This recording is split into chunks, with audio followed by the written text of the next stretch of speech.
સ્મિતાબેન, ક્યાંથી આવો તમે? મોટા ચિલોડાથી. બરોબર. શેના માટે દવા લઈ ગયા હતા તમે? મને છે ને પગમાં આવું તકલીફ હતી.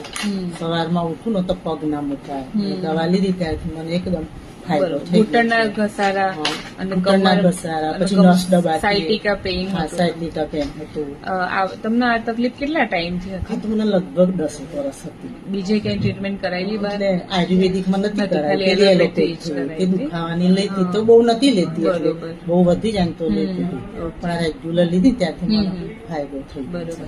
અને આપણી દવા લીધી હાલ ખાલી 1 મહિનો થયો? 1 જ મહિનો થયો. અને 1 મહિનાની દવાથી તમને ઘણો ફાયદો. કેટલા ટકા રાહત લાગે તમને શરીરમાં? આમ કહું તો 70-75% છે. પેલા શું તકલીફ પડતી હતી બધું? પેલા ઘૂંટણમાં દુખે, પથારીમાંથી ઉઠું ને તો પગ જ ના મંડાય, પેલા તો ચલાય નહીં, અને બધું સરસ થઈ ગયું. બધું મહિનામાં જ ઘણી રાહત સરસ છે. થઈ ગયું છે. અને શરીરમાં કેવું લાગે છે? શરીરમાં થોડા હલકું લાગે છે, સ્ફૂર્તિ જેવું લાગે છે અને આપણને કામ કરવાનું ગમે મન છે. થાય.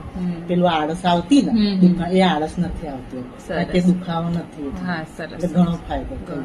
તમને મહિનાનો ઘણો ફાયદો થયો. હજી 100% તમને ઘસારામાં ફાયદો થાય એવા અમારા પ્રયાસો રહેશે. તમે અમૃતાલયની દવા વિશે લોકોને શું માહિતી આપશો? અમે કહીએ છીએ કે જો કોઈને દવાખાને આવું કોઈ આપણને કહે કે આ તકલીફ તો અમે જરૂર એમના એડ્રેસ આપીશું કે તમે અહીંયા જાઓ એકવાર, અને આપેલું છે અમે. સરસ. અને કહીએ છીએ ખરા કે ફાયદો સરસ થાય છે. સરસ. કે અમને કોઈ આપ્યું છે તો અમે બધાને આપીશું. આપીશું. કોઈ દુઃખી હોય ને તો અમે કહીએ છીએ કે તમે એકવાર અવશ્ય મુલાકાત લો, તમને ચોક્કસ ફાયદો થશે. બરાબર. બરાબર. સરસ. Thank you.